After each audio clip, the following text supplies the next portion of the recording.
Hi everyone. In this lecture, we're going to go over the graphs option you have under object.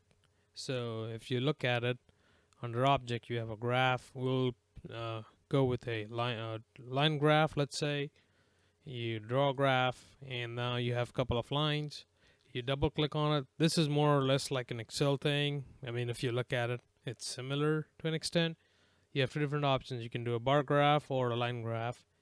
You can have number of pins, which is these, and number of points that it can show. I believe there is a limit. You can only show like 500 or 1000 points. Yep. Yeah, 500 was the range. So you can show 500 range. We'll leave it to 25 so you can see a little bit. And then you can add multiple pins, and these pins can point to different colors. So these could be your device. They could be continuous or random, and you can do like a real versus uh, or a double in versus an in. So let's say if I do D50, now it's going to be in an order, and yeah, there you go. So then you can go down here, make it point to D51.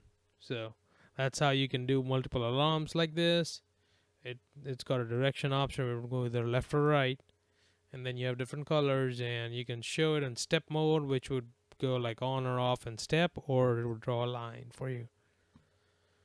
Also, you have an option to do like limits. These could be dynamic based on the PLC, or you can make it fixed from 0 to 100. That's how simple it is. Now, under the style, you have an option. You can throw a box across the whole thing. You can set up a scale. Then you can change the limit values here if you want to on X and Y axis. And then under the extended option, you have a security display offset.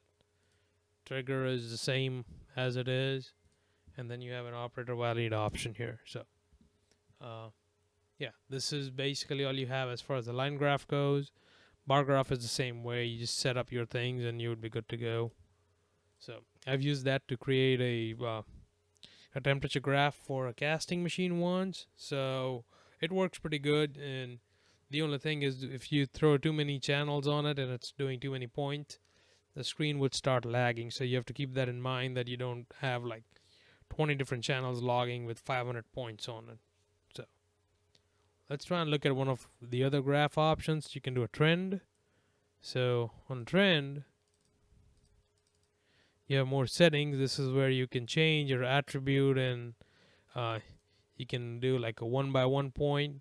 This is something you would use to show like a moving target throughout rather than fixed values. And you can do a historic. If you do a historical graph, it's going to point to a log file which PLC keeps a track of. So what happens is, if you want to show temperature throughout for like last half hour on an equipment, this is what you would use to set up that. So it would keep on logging the values, and this graph would show you all the values for the last half hour. So it works pretty good, and you would have to set it up where you can choose your mode from this thing. You would have to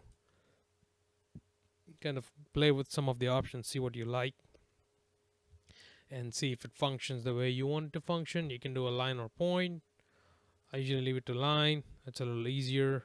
If you do a point, it's going to throw little dots here throughout the travel.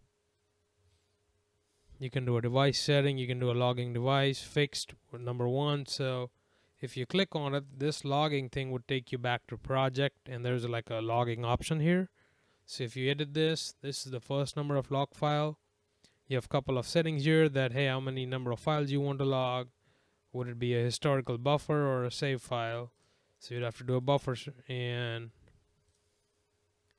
when it's full, it's going to delete the old data, and you have a sampling time.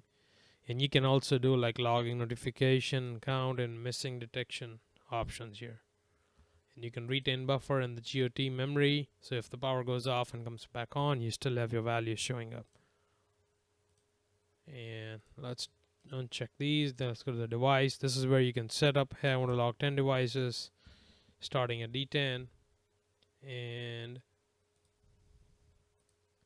yeah, this is what you would do for your logging option. D11, I thought it would fill up, but it probably does not.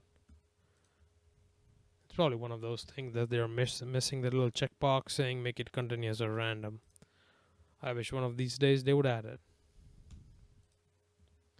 So let's add a couple of them so we can see how it looks in the program end of it. Okay, and click on OK. And then here you can pick what device you want to log, so we'll do that. There you go.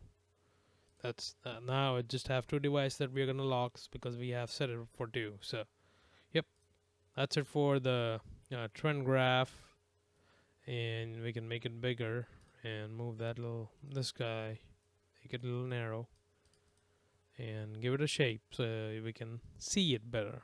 So there you go. Okay, that's how you do graphs in Mitsubishi GT Designer 3. In the next lectures, we'll go over scripting function and the couple of other things which are under the project side. And yeah, all right. Thank you for the class.